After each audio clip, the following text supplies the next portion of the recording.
This method, which we have just done, is often called Vipassana, which I think you will know by now is a total misnomer.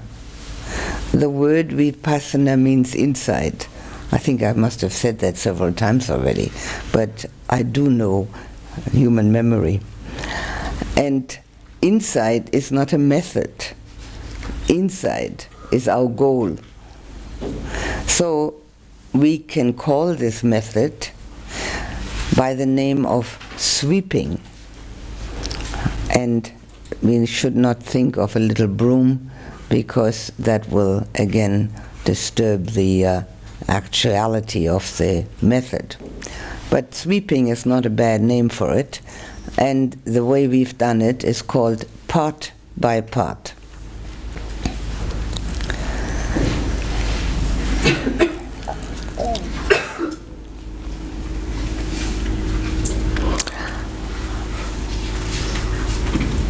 We've briefly spoken about mindfulness, the 4 foundations of mindfulness. And to give that the Pali name again, the Satipathanas. Sati is mindfulness, S-A-T-I.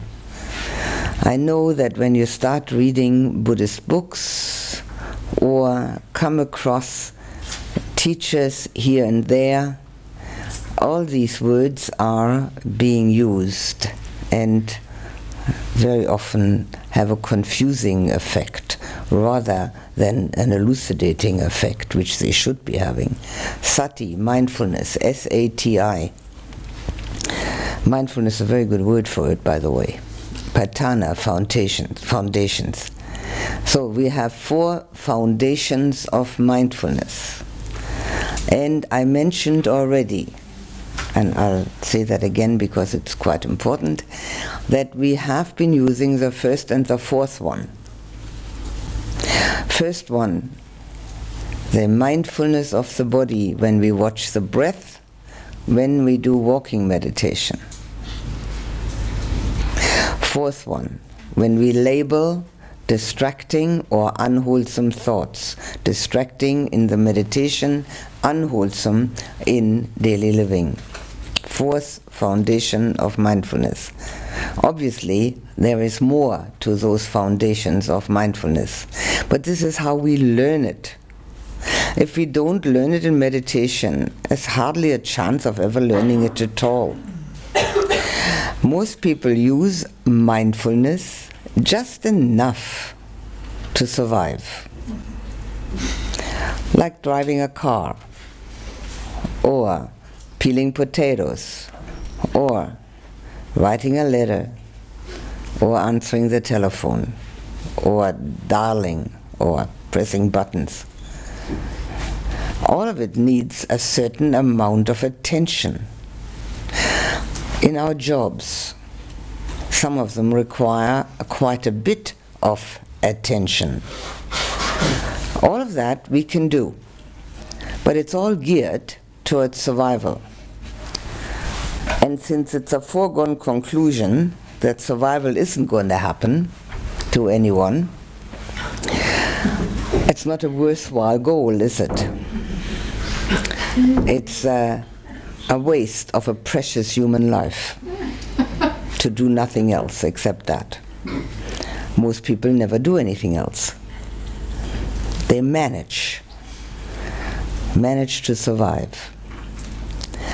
We are in the lucky position, for which we should be extremely grateful, that we know about something else, that there's more to life than trying to survive. Mindfulness, besides being that, which I've already mentioned, walking across the street where there are a lot of cars, we've got to be mindful. But besides all that, there's a spiritual mindfulness, and that we learn through the meditative process, because it becomes one-pointed. And as it becomes one-pointed, it has a purifying effect. Again, just like concentration has a purifying effect. 1 second of concentration is 1 second of purification. 1 second of real and utter mindfulness is 1 second of purification. The Buddha said, the one way for the purification of beings, for the elimination of pain, grief, and troubles, for the final abolishing of all dukkha, for entering the noble path, for realizing nibbana, is mindfulness. That does not mean that that's all we have to do. Mindfulness is one of the 7 factors of enlightenment. I'm saying that on purpose because I'm sure that some of you have heard it said as if there was nothing else. It happens over and over again. There are 7 factors of enlightenment, which, when they are perfected, mean enlightenment. Mindfulness is the first one of 7, but not the only one. But because it's the first one, it also has a special position. It is the entry. Without it, we don't enter on the path. Now, I've said that in reference to watching our thoughts. If we don't watch our thought processes and eventually learn to substitute the unwholesome with the wholesome, we haven't got a path. We can sit on this pillow from morning to night, day in and day out, for the next 50 years, and we still haven't got a path. All we have is a pillow.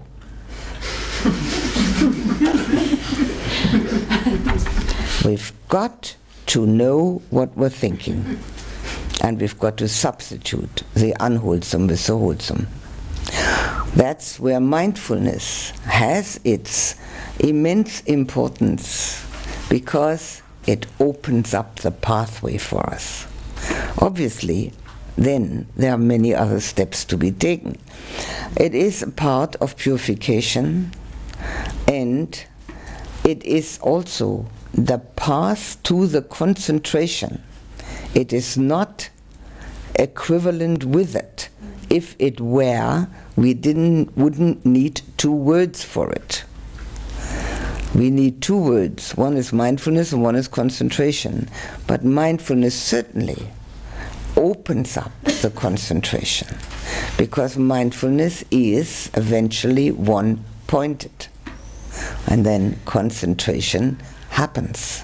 So when we practice the methods of meditation, we practice mindfulness. Now, there's one other very important thing to be said about mindfulness before I actually come down to the one we've just been practicing. Now, you realize you've been practicing what is called in Pali Kaya Nupassana, which is mindfulness of the body, in your meditation, and you've been practicing Dhammanupassana, which in Pali means the content of mind. Now, I've been very explicit about using that 4th one, the content of mind, outside of meditation. I like to emphasize that there's nothing better that you can do, particularly in a meditation course such as this, than to use the first one, the mindfulness of the body, outside of meditation. Now, mindfulness of the body, the Buddha actually put at the top of the list of those 4 foundations.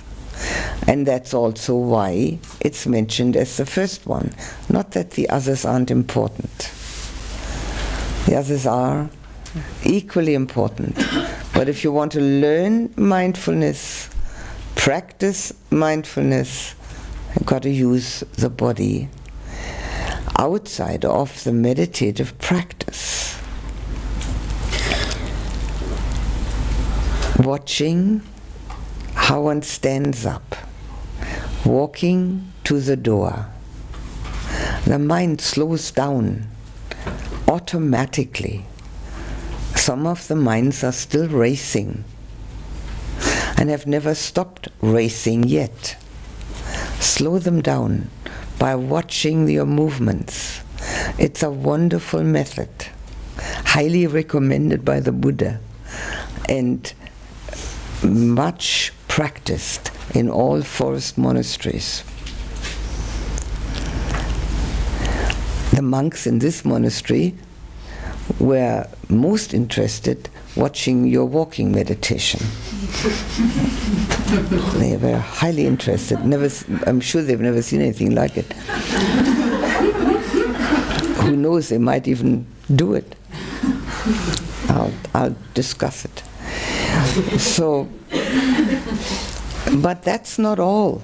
That's only done, maybe an hour a day or something in this course. But there's so many movements that are being made by each person without any awareness at all. And the mind races from one subject to the next and has craving in it.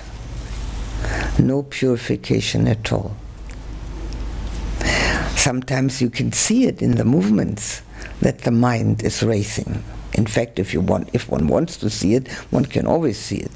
But one can sometimes see it so blatantly that one would wish the person would stop thinking and putting attention on each step. It would make life so much easier, and it would make meditation so much easier. It's a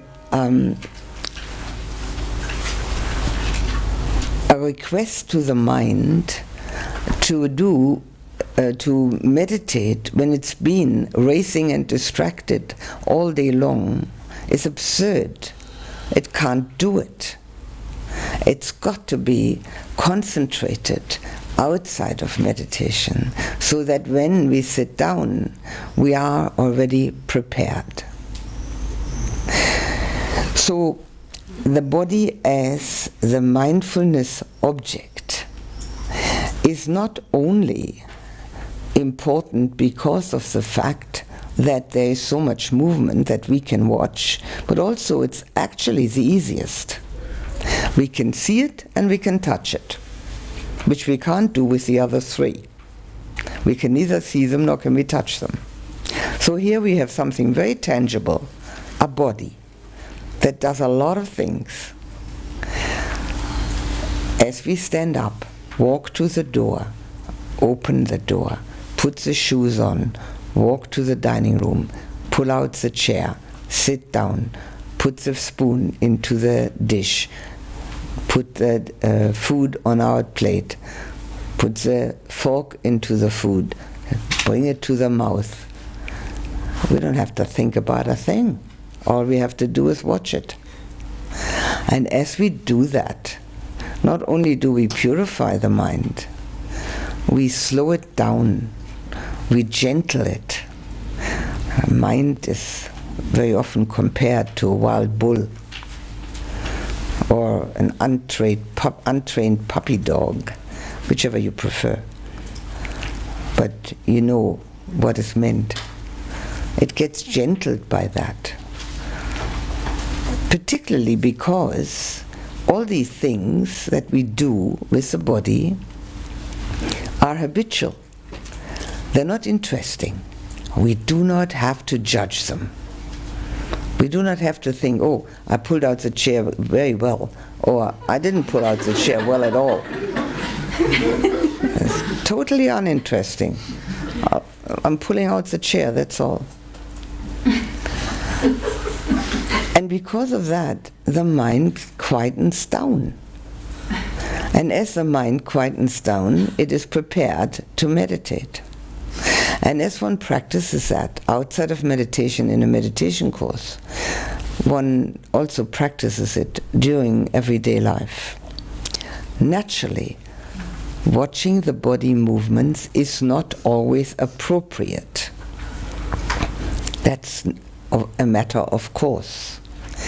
Whatever is appropriate at the time. If, for instance, one has made up one's mind, I would like to watch the body movements, makes sense that my mind will slow down, and at that moment a whole lot of thoughts come into the mind which seem extremely important, then at that moment one does need to label them. It's no use trying to lose them. They probably don't want to be lost. The thing to do is to label them, and as we label them, we can substitute, instead of with something wholesome or profitable in the mind, with attention on the body. The more time we spend in here in the Course and also in our lives with attention on our voluntary and involuntary movements, the easier life becomes. Because we have less distracting thoughts, we have less craving thoughts, we have a far easier passage to meditation. And also, we become watchful of ourselves. Nobody else is going to be watchful for ourselves except we ourselves. So I like to emphasize that, especially here during the Course, practice mindfulness of bodily movements. And you will find that there are so many, starting with the opening of one's eyes in the morning. I have yet to meet anyone who has ever watched that without being told. It's not natural to watch that. It's a matter of practice. One knows the eyes are opening. It's very interesting because it precludes thinking, oh no, it can't be that time again. And it also precludes thinking, oh, I don't feel well enough, I think I'll stay in bed. We don't have to think anything. We just watch the eyes opening. And then we watch the legs getting out of bed. And then we watch the feet going to the toilet. It's very simple, really. And nothing at all has to happen in the mind. First foundation of mindfulness. The fourth one we have discussed, I will probably mention it again, but what we've just done was the second foundation of mindfulness. In Pali, Vedana Nupassana. Vedana means feeling. Nupassana just means mindfulness, being attentive to. And that's the second foundation. Now there are two aspects which I mentioned during this method while we were going through it. Two aspects. Sensation, physical, and emotion, the more a mental feeling. Both are Vedana, feeling. And both need attention. And I'll go to the daily life first with that. In our daily lives we do exactly what we're doing with our thoughts. And we have discussed that already when I was talking about the purification of our emotions. We become aware of the unwholesome emotion and try to substitute. If the substitution with the opposite doesn't work, which is sometimes fairly difficult, we use the intermediary step of going somewhere entirely different with our mind, until the mind has again calmed down and we can actually substitute anger with love. In the first moment it's usually very difficult unless one has practiced a long time, or one does it over and over. Most people can't do it all at once. But at least, and that's the least we need to know and do. At least we need to know when our emotion is unwholesome. If we think it's justified, and if we think it's somebody else's fault, we haven't started to practice. We've got to know it's ours, we're making karma with it, and it's unwholesome because that sort of unwholesomeness sits within every human being. But we can change it. So it's actually very akin to the fourth foundation of mindfulness, where we know the content of the mind. Here we know the emotion. As we become aware of that in daily life, we're greatly helped by the method of meditation. Now here we have an automatic purification system with this method. This automatic purification system exists because we drop whatever arises. Now I've said that practically every time we moved from one spot to the next. Anything that we become aware of, we have to drop in this method, otherwise we can't go on. If we have a pain somewhere in the left elbow or someplace and we can't let go, well, we can't go anywhere else. We're stuck at the left elbow or the left knee or the right side of the back or the neck or wherever we happen to have our pain or our unpleasant feeling. If we don't let go, then this method is stopped. So as we want to finish with it and go on with it and get through with it, we are actually forced to let go. That's very a wonderful aspect of it, because to be forced to let go is exactly what everybody needs. We usually don't let go voluntarily. If we could let go voluntarily, we'd all walk out of here enlightened. And my prognosis is we don't.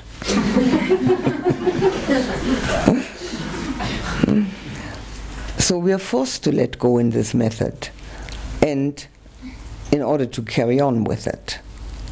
Sometimes it may be difficult because some particular spot has a very strong sensation or emotion in it. But in any case, this is what happens. So this letting go process is enormously enhanced through this method of meditation. The other aspect of purification which we encounter here, and if you remember, purification is the foundation of the whole spiritual life. And all the rules that ever existed and are existing now in any monastery or any spiritual center are all for purification. There is nothing else except getting purified, because that's letting go. And mostly it's letting go of ego. So the purification aspect, which we also encounter here in this method, which is very automatic and therefore very valuable for us, is the fact that all our emotions, no matter what they are or where, have had to manifest in the body. For instance, if we're happy, which is an emotion, we grin or we laugh, or at least we make a happy face. It's not possible to be happy and look unhappy, and vice versa. It's not possible to be unhappy and look happy. Nobody manages that at all. So when we're unhappy, we might cry, frown, distort our face to where it actually looks ugly, but depending how unhappy we are. And if we're unhappy constantly, the distortion in the face then gets set, and it doesn't look very nice after some decades.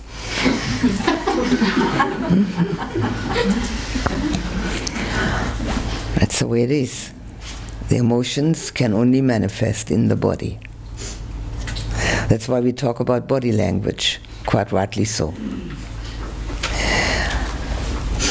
When we're tense, anxious, fearful, very often our shoulders tense up.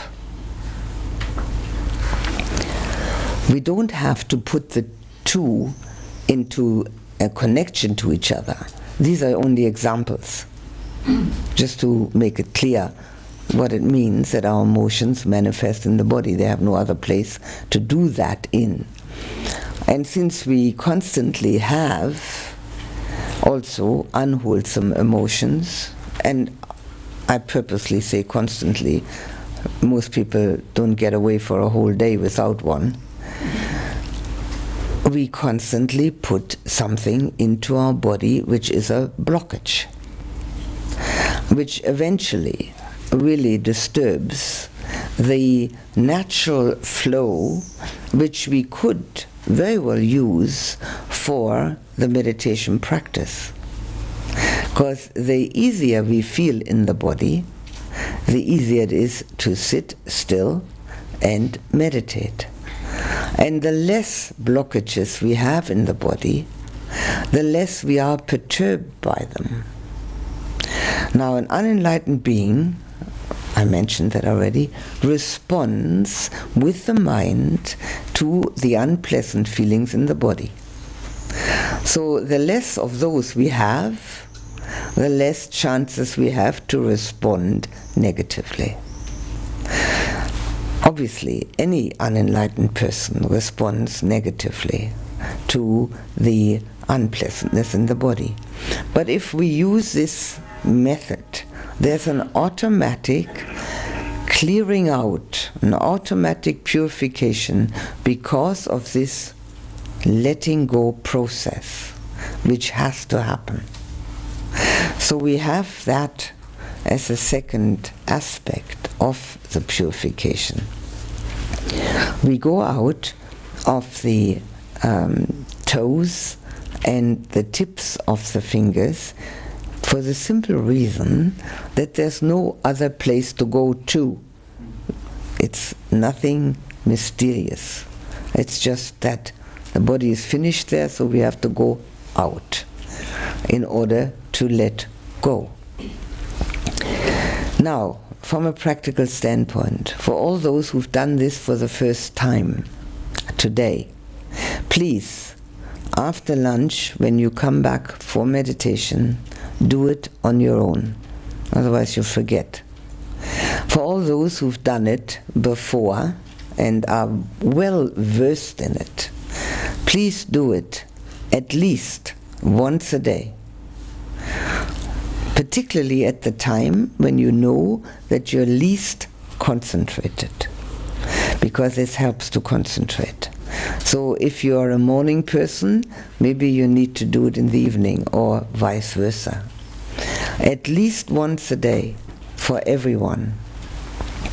For those who find that they can concentrate better on this than on the breath, you can do it exclusively. They're just methods. You don't have to use a breath. You can use this one. If someone had an absolute resistance to it, it's very important to do it. As often as one can bring oneself to it. That resistance is due to several factors. Mostly to the factor that it's very difficult for the mind to fantasize when you do this. And it's very easy to fantasize when watching the breath. So that's one of the main resistance points. And if we believe in our fantasies, the resistance is very strong. Do it. It's a purification system. It's automatic. We don't have to do anything particular except let go every time there's a feeling. If you do it on your own, 3/4 hours for it is plenty. We used an hour to do it. That comes because I first have to say it, and then I do it, and then I think a moment, is this long enough? And then I say it again. So it takes longer. 3/4 hours, absolutely sufficient, and it can be done in half an hour. If you do it in less than half an hour, it's too superficial. If you use more than 3/4 hours, it's too slow and becomes too tedious. Get bored by it. Can't get on with it. So anything from half an hour to 3/4 hour is fine. If you use half an hour and there is a 1/4 hour left of the sitting period, you can go back to the breath, or you can do it over again. There is no limit to the purification that we can accord ourselves. If you then only have 1/4 hour left and you can't come to the end of this method, you quickly go out through the fingers or the toes wherever you're nearer, just to give it a sort of a final ending, not just to stop somewhere in the middle. It feels much better to give it a finality. So if you're nearer to the fingers, you go out there. If you're just quickly through the arms, fingers out. If you're nearer to the toes, quickly through the legs and out. If you haven't felt anything at all at the top of the head, which when you do it for the first time often happens because it's a new thing to be done and one isn't quite prepared. When you do it by yourself, start at the spot where you felt something for the first time, maybe at the eyes or the back of the head or wherever. Start at that spot, which was the first solid sensation, and go up to the top of the head and out. And do that 6 to 10 times, and then start again at the top of the head, and it will be quite simple. If you felt nauseated, this is a very good sign, and it usually happens only once. It can be compared to all those emotions that we have kept within us all these years, have had a cleaning and clearing out process which was so strong that it can be compared to filling a whole rubbish can. And therefore there can be a feeling of nausea. As I said, it usually only happens once. It's nothing to reject or be afraid of. It's actually a sign that the method was working splendidly. If you've had no sensation in a large area, like the chest area, left or right or both sides, or the back, left or right or both sides, particularly those two, particularly the chest area. The chest area is one which we seem to connect to our emotions, because the spiritual heart sits in the middle of the chest where we feel our emotions. So if we have some blockage with emotions, it's very possible, and also happens often, that there is nothing happening within the chest area, no feeling. If that is so, then do it by strips.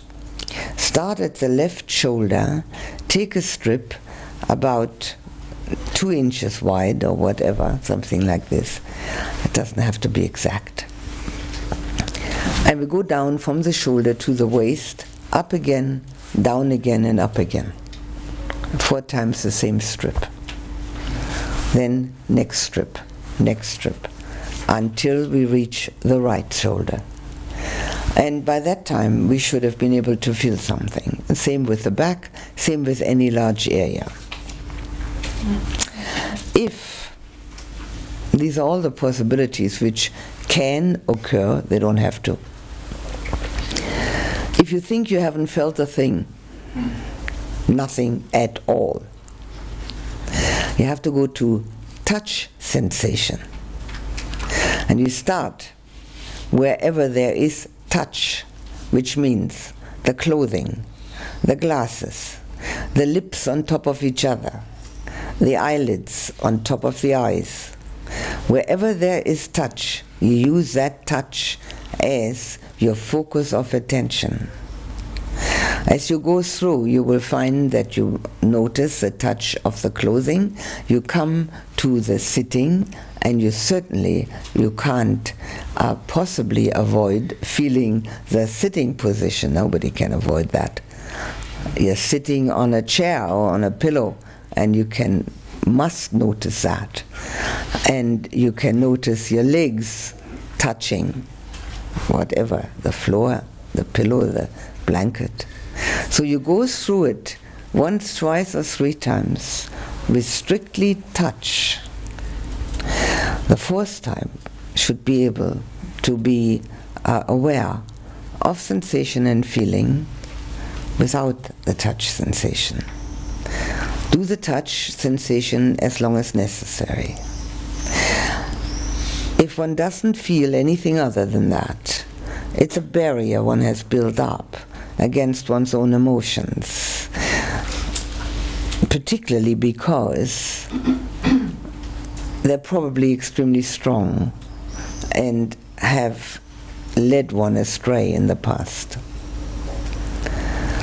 It's extremely important to get in touch.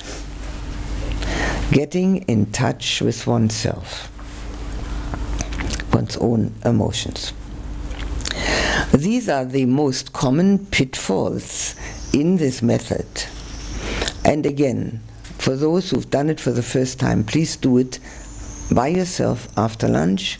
For those of you who've done it many times with me, do it once a day while you're here. For those of you who feel they can concentrate better, do it exclusively if you like, or alternate with attention on the breath. You can do that as you please. And for those who have a real resistance and say, I don't like this at all, for them it's extremely important to do it.